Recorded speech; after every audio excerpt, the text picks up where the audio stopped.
legislature. So stay tuned. Next Tuesday will be opening session of the General Assembly, a brand new term. All the previous legislation that was bantied about the previous year is gone, just like up in Washington. This Thursday, the 113th Congress gets sworn in, and all the previous legislation dies and has to be reintroduced. Same thing happens here in South Carolina, and we're excited to see what's going to happen. Not excited in the sense that I actually believe a whole lot's going to happen, but I'm excited to see whether or not only the people respond, but that the legislature, members of the legislature, actually receive enough feedback and pushback that we start to see things happen that would reflect the fact that in South Carolina we have Republican majorities in both the House and in the Senate and in the governor's mansion. And we should see policies that comport with the fact that there should be more and more focus on limited government, lower taxes, less spending and regulation, more opportunity and freedom, more liberty.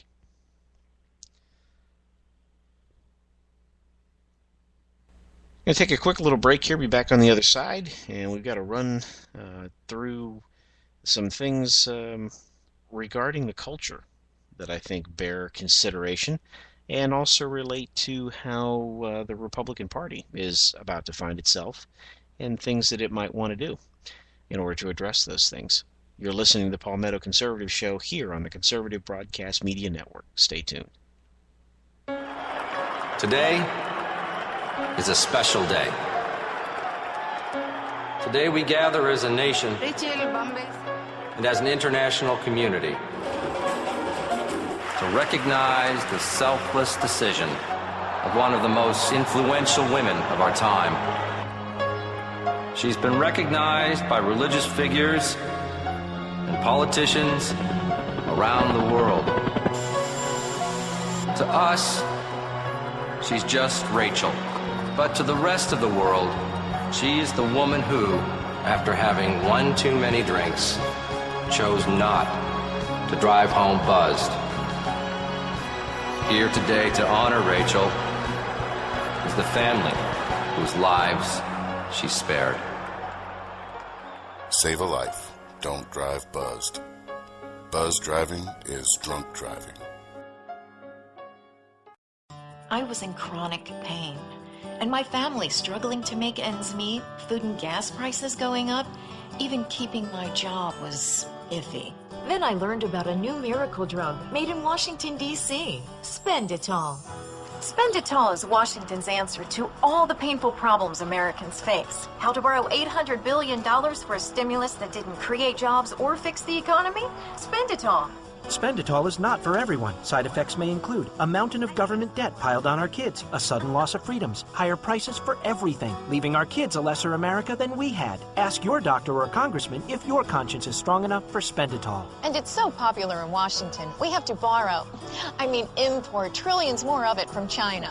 Spenditol makes you feel better now and pushes off the really bad stuff till later, for them to deal with. Call the White House and Congress. Tell them, stop spending it all.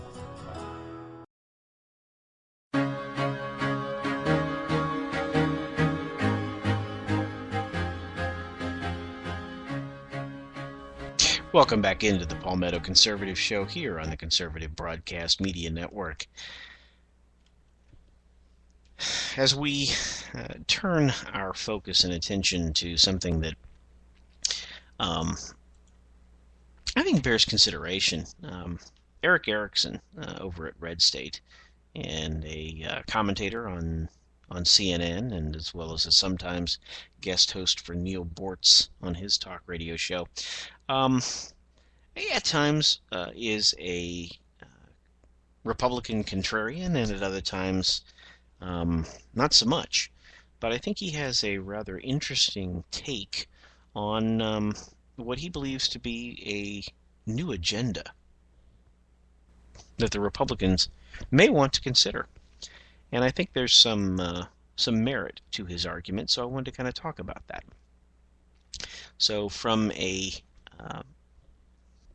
posting from his blog on Red State called A New Agenda. As we start the new year, it is sad to see so many Republicans patting themselves on the back, Grover Norquist included it seems, saying, "It's okay. It really was a tax decrease because it is Tuesday."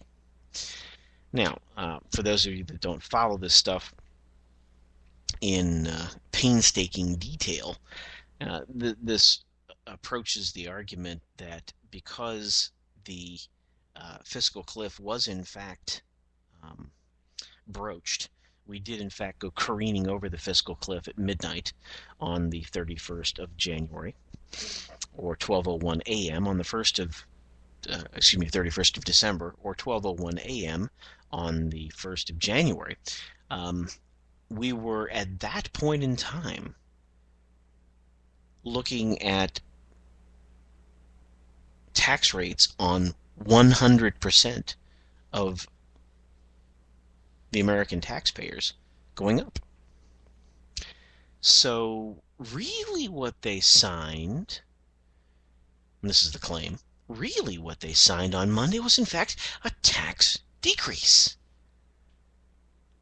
When in fact, in reality, all they did was agree to make permanent the existing tax rates.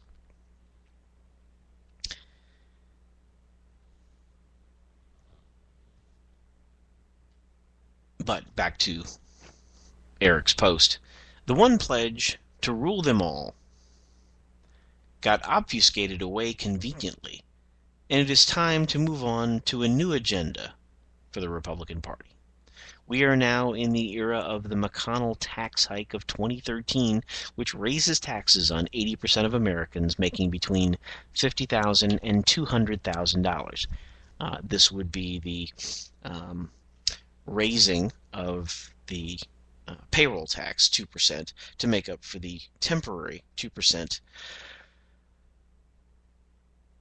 cut, rescission, suspension, holiday, as they called it, that apparently borrowing on the flawed logic of the original enactment of the Bush-era tax cuts, not having the courage to make them permanent, trying these temporary measures.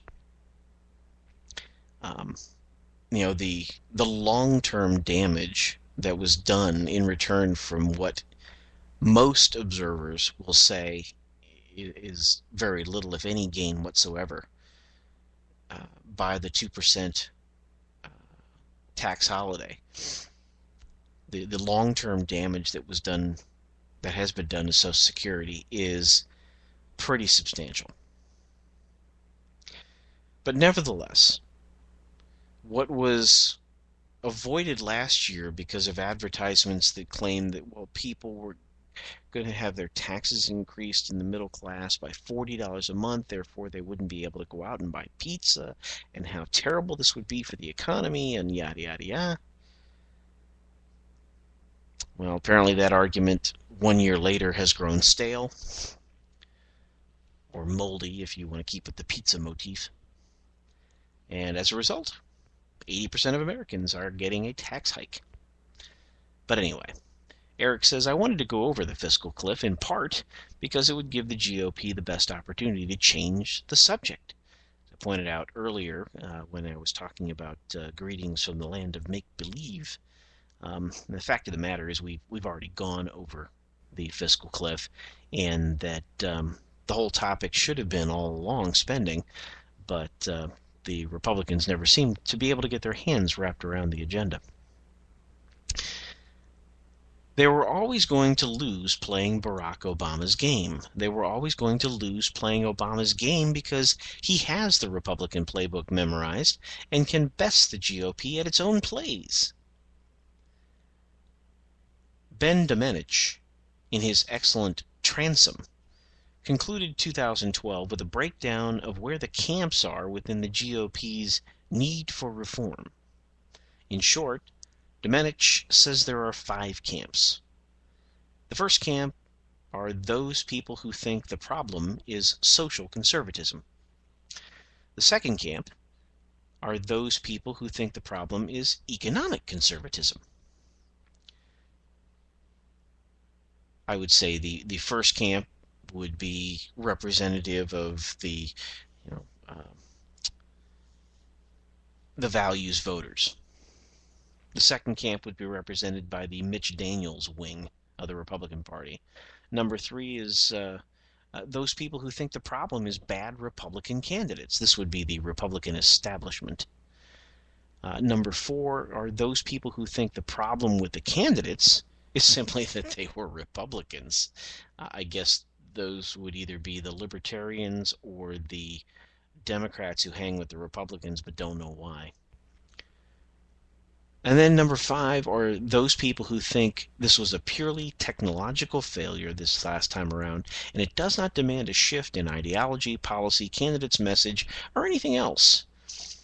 These are the people that I would put in the ostrich class, that have their heads buried so far in the sand they can't see what actually transpired in 2012. Eric continues, in 2012, I think we had some bad Republican candidates. I think we had some terrible ID wrapped up in the GOP. And at the national level, I do actually think a lot of Romney's collapse came from failures at the political technology level, not to be confused with technology bells and whistles. But I think the problem of bad Republican candidates, and candidates losing because they are Republicans, is wrapped up in a bigger issue related to the second grouping, economic conservatism. This is not to say that the GOP should abandon small government conservatism. Rather, they should get back to it. But in doing so, they need to move economic conservatism away from just tired old 20th century rhetoric into the 21st century. The only way to win is to change the game and reshape the agenda of fiscal conservatism. The fight in the next 4 years will be on fiscal issues, not social issues. We must be ready on that front. The GOP needs a new agenda. While I don't believe we can find a new agenda for economic conservatism from the man who uttered the following words, I think the GOP can find a new agenda in these words. Quote, the bottom line is that we have a problem in this country, and the family is fracturing. Over 40% of children born in America are born out of wedlock. How can a country survive if children are being raised in homes where it's so much harder to succeed economically? It's 5 times the rate of poverty in single-parent households than it is in 2-parent households. We can have limited government, lower tax.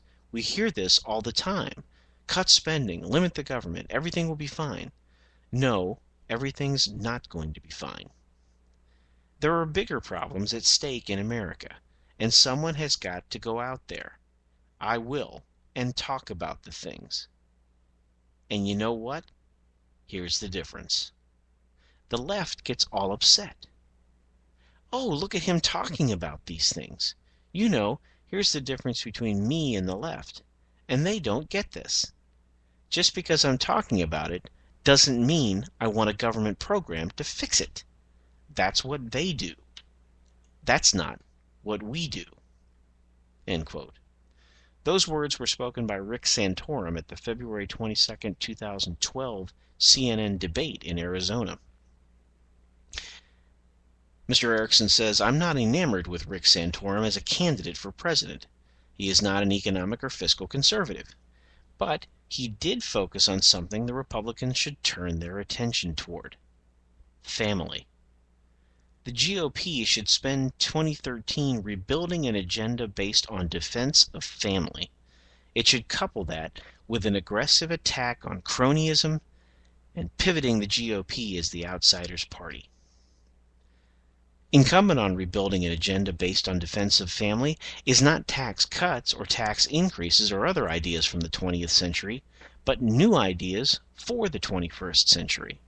It will take voices from outside Washington, D.C. forcing the GOP inside Washington, D.C. to